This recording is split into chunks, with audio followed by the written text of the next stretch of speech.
नमस्कार, मैं दुर्गेश सूर्यवंशी स्वागत करता हूं आपका सिटी 24 उज्जैन में। आइए नजर डालते हैं आज के प्रमुख समाचार पर। 716 करोड़ रुपए की लागत से बन रहे उज्जैन देवास फोरलेन का कार्य लगभग पूर्ण हो चुका है। संभवतः इस महीने के अंत में इसका लोकार्पण किया जा सकता है। देवास से उज्जैन तक 716 करोड़ की लागत से बन रहे फोरलेन पर जल्द ही वाहन दौड़ने लगेंगे। फोरलेन पर 99% काम पूर्ण हो चुका है।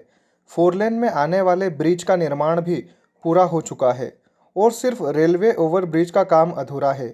इसके भी जल्द पूर्ण होने की संभावना है। इसके बाद फोरलेन आवागमन के लिए शुरू हो जाएगा।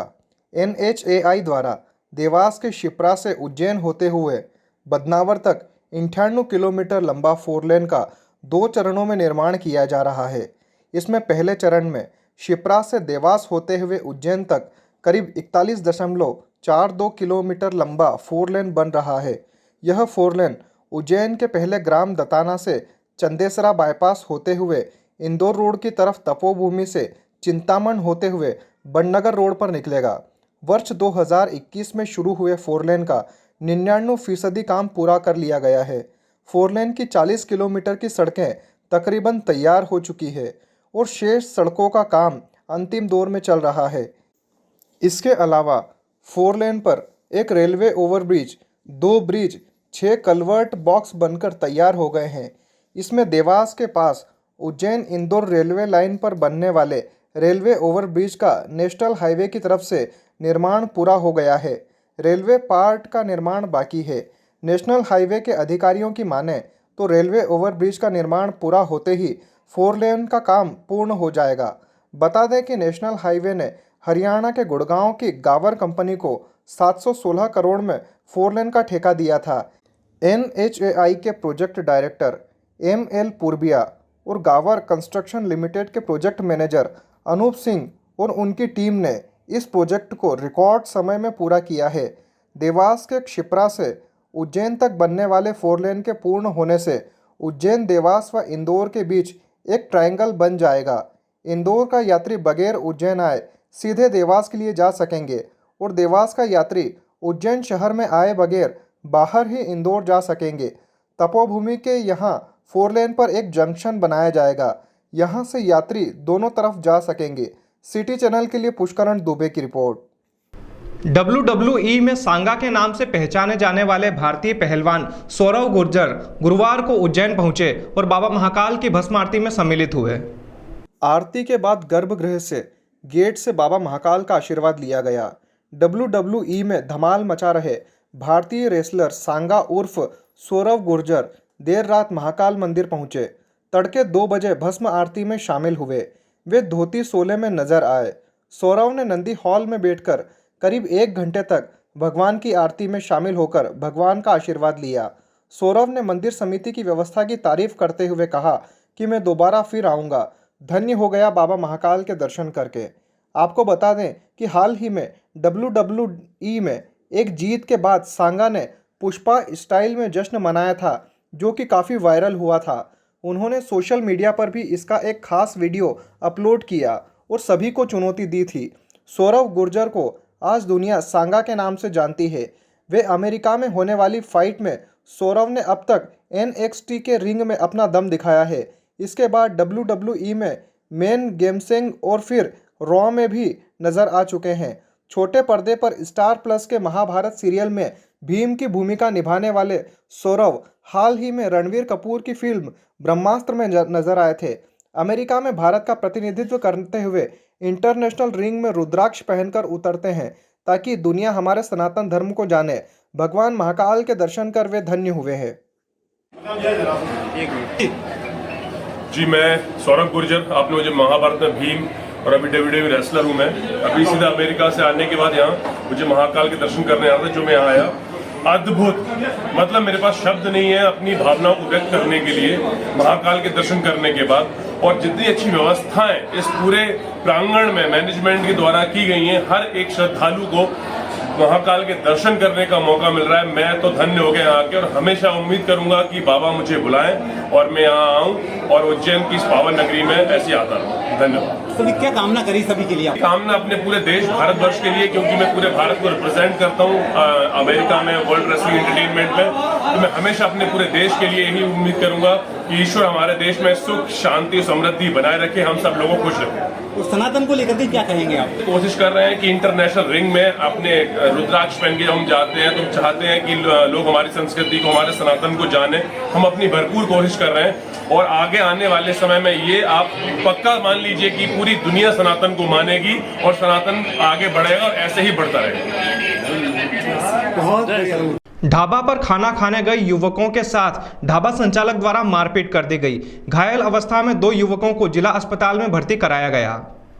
कायथा में रहने वाले 2 युवक ताजपुर रोड स्थित ढाबे पर खाना खाने के लिए गए थे। तभी युवक ने खाना अच्छा नहीं बनने की बात ढाबा संचालक से कही तो ढाबा संचालक ने यह करते हुए युवक और उसके दोस्त पर हमला कर दिया कि जैसा खाना बना है वैसा ही खाना पड़ेगा। देखते ही देखते ढाबा संचालक ने अपने साथियों को बुलाया और दोनों युवक के साथ जमकर मारपीट शुरू कर दी। मामले में दोनों युवक घायल हो गए, जिनका उपचार उज्जैन के जिला अस्पताल में किया जा रहा है। वहीं मामले में पुलिस ने विभिन्न धाराओं में प्रकरण दर्ज कर जांच शुरू कर दी है। ये खाना खाने गए थे हम रात को करीब 8 बजे के समय। भोजन सही ना बनाने पे हमने उसको बोला कि आपने भोजन सही नहीं बनाया। उन्होंने बोला ऐसा ही भोजन बनता है यहाँ पे, जैसा ही बनता है यही खाना पड़ेगा। तो उसने मारपीट चालू कर दी। कहाँ पर गए थे खाना खाने आप? ताजपुर चौपाटी पर। क्या नाम है रेस्टोरेंट का? रेस्टोरेंट का नाम तो पता नहीं है, लेकिन शेरुलाला नाम है उसका, ढाबे वाले का। कितने लोगों ने हमला करा? कितने लोग घायल? 8-10 व्यक्ति थे हमला करने वाले। 8-10 कितने लोग घायल हो? 2 व्यक्ति। कहाँ के रहने वाले हो आप? कायथा। क्या नाम है आपका? संजय। कहाँ पर रिपोर्ट लिखाई? रिपोर्ट यहीं पे अभी आए थे रात को पुलिस वाले, तो रिपोर्ट नहीं लिखी। महिला के साथ चेन स्नैचिंग की घटना होने के बाद पुलिस मौके पर पहुंची और जांच शुरू की गई। उज्जैन के कोतवाली थाना क्षेत्र के अंतर्गत एक महिला के साथ चेन स्नैचिंग की घटना सामने आई है। इसके बाद सीएसपी और थाना प्रभारी की टीम मौके पर पहुंची और मामले में जांच शुरू की। सीएसपी ओम प्रकाश मिश्रा ने जानकारी देते हुए बताया कि कोतवाली थाना क्षेत्र के भारत गली में एक महिला के साथ चेन स्नैचिंग की घटना सामने आई है। घटना की सूचना मिलने के बाद तत्काल पुलिस की टीम मौके पर पहुंची और मामले की जांच शुरू कर दी गई। जल्द ही आरोपियों को गिरफ्तार किया जाएगा। बताया जा रहा है कि ट्रेजरी डिपार्टमेंट में महिला नौकरी करती है। इस दौरान वह घर लौट रही थी, तभी अज्ञात बदमाशों ने घटना को अंजाम दिया है। थाना कोतवाली क्षेत्र के अंतर्गत भाट गली में एक घटना भी प्रकाश में आई है, जिसके तहत एक महिला जो कि शायद ट्रेजरी में नौकरी करती है, वो अपने घर के लिए जा रही थी, तो कोई लड़के ने उनके गले में पहनी हुई चेन छीन के भाग गए हैं। जिसके संबंध में तत्काल पुलिस मौके पर पहुंच करके सीसीटीवी कैमरे देख रही है और जो भी हमें फुटेज मिले हैं उनके आधार पर क्षेत्रीय जनों से पूछताछ कर रही है। इसके अलावा आवेदिका से भी उसकी तस्दीक करवा रही है। जल्दी ही संबंधित को गिरफ्तार किया जाएगा और आगामी जेल भेजने की कार्रवाई की जाएगी। मतदाता जागरूकता को लेकर जिला कार्यक्रम अधिकारी साबिर सिद्दीकी के नेतृत्व में मतदाता जागरूकता की रैली निकाली गई। रैली के दौरान तख्तियों के माध्यम से युवाओं को मतदाता जागरूकता के लिए प्रेरित किया गया। इन दिनों चुनावों को लेकर प्रशासनिक अमले द्वारा हर तरह की तैयारियां की जा रही है। इसी क्रम में मतदाताओं को जागरूक करना एक महत्वपूर्ण विषय बन गया है। इसी को ध्यान में रखते हुए आज जिला कार्यक्रम अधिकारी श्री साबिर अहमद सिद्दीकी, जिला कार्यक्रम अधिकारी महिला एवं बाल विकास जिला उज्जैन के मार्गदर्शन एवं परियोजना अधिकारी उज्जैन शहर क्रमांक 1, 2, 3, 4 के नेतृत्व में मतदाता दिवस रैली निकाली गई। करीब 300 से अधिक महिलाओं ने हाथ में मतदाता जागरूकता की तख्तियां लेकर रैली निकाली, जो कि टावर से शुरू हुई और शहर के विभिन्न क्षेत्रों से होती हुई दशहरा मैदान पर पहुंची। परियोजना अधिकारी ने बताया कि कई लोग एक जगह से दूसरी जगह जाते हैं, जिस कारण उनका नाम मतदाता सूची से नहीं जुड़ पाता। कई बार युवा 18 की उम्र होने के बावजूद भी मतदाता सूची में अपना नाम नहीं जुड़ाते। इन सभी को मतदाता सूची में अपना नाम जुड़वाकर राष्ट्रीय पर्व में भागीदार बनना चाहिए। इसके लिए जागरूकता रैली निकाली जा रही है। जी, इसका मुख्य उद्देश्य है कि मतदाता को जागरूक करना। आज हम देखते हैं कुछ लोग जो नए 18 साल के हुए होते हैं, उनका मतदाता सूची में नाम नहीं होता या फिर कुछ लोग जो है उम्र के कारण, शिफ्टिंग के कारण अपना नाम मतदाता सूची में नहीं रखते हैं, तो उनको जागरूक करने के लिए हमने ये रैली आज निकालनी है। ये टावर चौक से दशहरा मैदान तक निकलने वाली है। इसमें करीब 300 से 400 महिलाएं शामिल हुई है आज रैली में। नीलम सेठिया, परियोजना अधिकारी, देवा, उज्जैन क्रमांक 1। फिलहाल वक्त हो गया है एक ब्रेक का, मिलते हैं ब्रेक के बाद।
ब्रेक के बाद पुनः आपका स्वागत है। चलिए बढ़ते हैं अगले समाचार की ओर। एनएसयूआई ने विक्रम विश्वविद्यालय में व्याप्त भ्रष्टाचार के खिलाफ आंदोलन करते हुए विश्वविद्यालय का घेराव किया। विक्रम विश्वविद्यालय में हो रहे भ्रष्टाचार और छात्रों की समस्या को लेकर आज एनएसयूआई ने विश्वविद्यालय का घेराव करते हुए कुलपति का नाम ज्ञापन सौंपा। छात्रों ने चेतावनी देते हुए कहा कि समस्या का हल नहीं हुआ तो उग्र आंदोलन किया जाएगा। भारतीय राष्ट्रीय छात्र संगठन द्वारा विक्रम विश्वविद्यालय में हो रहे करोड़ों रुपए के घोटाले और छात्रावासों की समस्या को लेकर आवाज उठाई है, लेकिन आज तक उनकी समस्याओं का समाधान नहीं हुआ है। इसी के चलते छात्रों में नाराजगी व्याप्त है। इसको लेकर आज एक बार फिर एनएसयूआई ने आवाज बुलंद करते हुए विक्रम विश्वविद्यालय का घेराव किया और नारेबाजी करते हुए विरोध प्रदर्शन किया। इस दौरान छात्रों ने प्रभारी कुलपति प्रोफेसर शैलेंद्र कुमार शर्मा को ज्ञापन सौंपा। नाराज छात्रों ने चेतावनी देते हुए कहा कि यदि समस्याओं का जल्द ही समाधान नहीं किया गया तो उग्र आंदोलन किया जाएगा। आज हमारे सभी छात्रों ने मिलकर हजारों की संख्या में छात्र हमारे यहाँ पहुंचे। हमारा सिर्फ 6 से 7 मांगे थी। एक तो रमाबाई जो छात्रावास है, उस रमाबाई छात्रावास के अंदर कब्जा हुआ है। हमारी जो बहनें हैं वो एक रूम के अंदर 4-4, 5-5 बहनें रह रही हैं। आज अगर देखा जाए तो वो भी तो पैसा भर रहे हैं। आपने दूसरे किन लोगों को जो हॉस्टल दे रखा है, बात थी 1 महीने की, आज 1.5 साल से ऊपर हो गया, हॉस्टल खाली नहीं हो रहा है। उसके बाद देखें तो टेंडर निकालते 1 साल के लिए 5-5, 6-6 साल तक टेंडर चला रहे। ये बात होती है 1 करोड़ का टेंडर की और बिल पास हो रहे 5-5, 6-6 करोड़ रुपए के, 10-10 करोड़ रुपए के बिल पास करे इन लोगों ने। हमने बहुत सी बार इन लोगों को बोला कि भैया इन पर आप जाँच करो।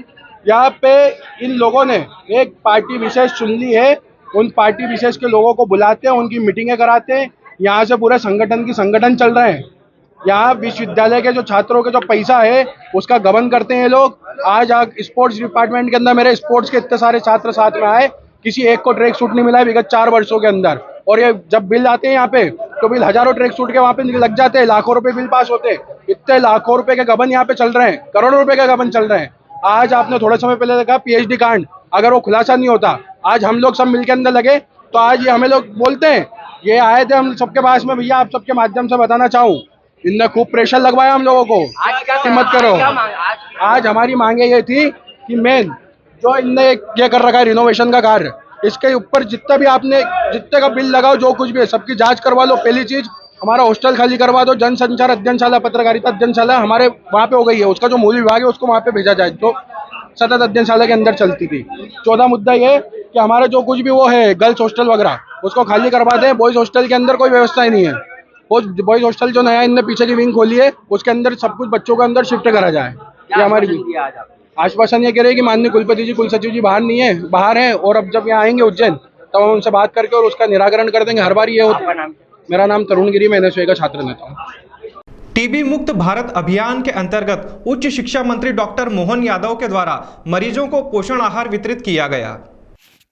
राष्ट्रीय क्षय उन्मूलन कार्यक्रम के प्रधानमंत्री टीबी मुक्त भारत अभियान के अंतर्गत निक्षय दिवस के अवसर पर उज्जैन जिले के माधवनगर टीबी यूनिट में उच्च शिक्षा मंत्री डॉक्टर मोहन यादव के द्वारा दक्षिण विधानसभा क्षेत्र के टीबी के 10 मरीजों को गोद लेकर पोषण आहार का वितरण किया गया। कार्यक्रम में विशेष रूप से संजय अग्रवाल, आनंद सिंह खींची, पार्षद नीलम राजा कावलरा, मंत्री प्रतिनिधि अभय विश्वकर्मा, रोगी कल्याण समिति सदस्य महेश खंडेलवाल, डॉक्टर A.K. सिंह, जिला स्वास्थ्य अधिकारी डॉक्टर H.P. सोनानिया, संस्था प्रभारी Madhavnagar doctor Vikram Raghuvanshi, doctor S.S. Badoria, doctor Devesh Pandey, क्षय रोग विशेषज्ञ doctor Vijay Marmat, hospital manager Megha Pawar एवं समस्त माधवनगर अस्पताल स्टाफ उपस्थित रहा। इस अवसर पर टीबी प्रोग्राम पर हॉस्पिटल प्रभारी डॉक्टर H.P. सोनानिया ने प्रकाश डाला। इस अवसर पर डॉक्टर मोहन यादव द्वारा सामान्य जन को संदेश देते हुए कहा गया कि वे टीबी रोग के प्रति सजग रहें, खांसी बुखार होने पर टीबी रोग की निःशुल्क जांच कराएं एवं अपने आसपास स्वच्छ वातावरण का निर्माण करें। साथ ही अधिक से अधिक निक्षय मित्र बनकर टीबी मरीजों को गोद लेकर पोषण आहार का वितरण करें एवं 2025 तक टीबी उन्मूलन में योगदान करने की अपील की गई। भी लिया है, किस प्रकार से इनको पोषित करेंगे सर? देखिए, टीबी बहुत गंभीर बीमारी है, लेकिन इसका निदान भी उतना ही सरल है। अगर हम प्रॉपर तरीके से शरीर की सुरक्षा करें, आवश्यक पोषण आहार लें, समय में दवाई लें, आवश्यक ध्यान रखें, तो निश्चित रूप से टीबी से हम मुक्त हो सकते हैं। मुझे इस बात का संतोष है कि माधवनगर हॉस्पिटल में आज टीबी निक्षय दिवस मनाया गया। मैं स्वयं खुशी के बाद 10 लोगों को गोद भी लिया है। आगे परमात्मा से कामना करें कि ऐसी सारी घातक बीमारियाँ जिसमें भविष्य में ये न हो, और अतीत के काल में बहुत काला अध्याय रहा है इनका। मेरी अपनी ओर से माननीय प्रधानमंत्री से हेल्थ के सभी सेक्टर में जो ध्यान दे रहे हैं उनको बधाई दी, और साथ साथ माधवनगर हॉस्पिटल के सारे स्टाफ को बधाई जिनने पूरे जिले का सबसे अच्छा कार्यक्रम किया। Thank you sir. Thank you. केंद्र सरकार के सड़क परिवहन राज्य मंत्री V.K. सिंह उज्जैन आए और बाबा महाकाल के दर्शन किए।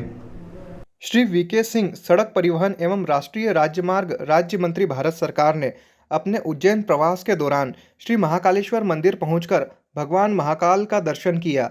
श्री सिंह के साथ इंदौर के सांसद श्री शंकर लालवानी भी उपस्थित रहे। श्री महाकालेश्वर मंदिर प्रबंध समिति की ओर से श्री सिंह एवं श्री लालवानी का महाकाल भगवान का चित्र, उत्तरीय वस्त्र व प्रसाद भेंट कर सम्मान किया गया।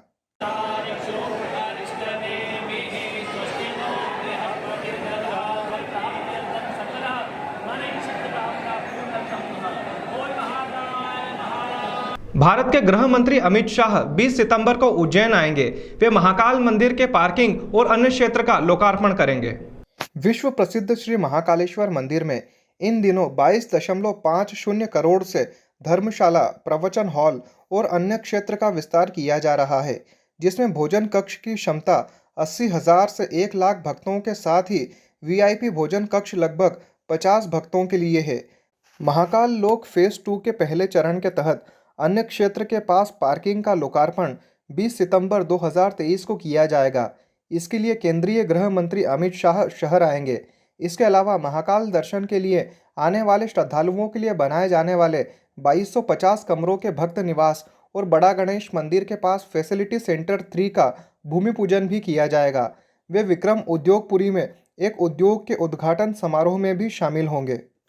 भारतीय मजदूर संघ से जुड़े संगठनों ने आज कर्मचारियों की विभिन्न मांगों को लेकर रैली निकाली और निगम कमिश्नर को ज्ञापन सौंपा। भारतीय मजदूर संघ से जुड़े सफाई कामगार संघ और सेवानिवृत्त अधिकारी संघ द्वारा ठेके पर काम कर रहे सफाई कर्मियों को स्थायी करने, महंगाई भत्ते और अन्य मांगों को लेकर पिछले लंबे समय से आंदोलन किया जा रहा है, लेकिन आज तक उनकी मांगें मंजूर नहीं की गई। इसके विरोध में आज भारतीय मजदूर संघ ने एक बार फिर आवाज़ उठाते हुए प्रदर्शन किया। दोपहर को क्षीरसागर स्थित गांधी बालोद्यान से रैली निकाली गई। सफाई कर्मचारी हाथों में तख्तियां लिए आगर रोड स्थित निगम मुख्यालय पहुंचे, जहां उन्होंने अपनी मांगों को लेकर नारेबाजी करते हुए जमकर विरोध प्रदर्शन किया और निगम कमिश्नर रोशन सिंह को ज्ञापन सौंपा। आज के अंक में फिलहाल इतना ही। अगले अंक में फिर मुलाकात होगी, तब तक के लिए नमस्कार।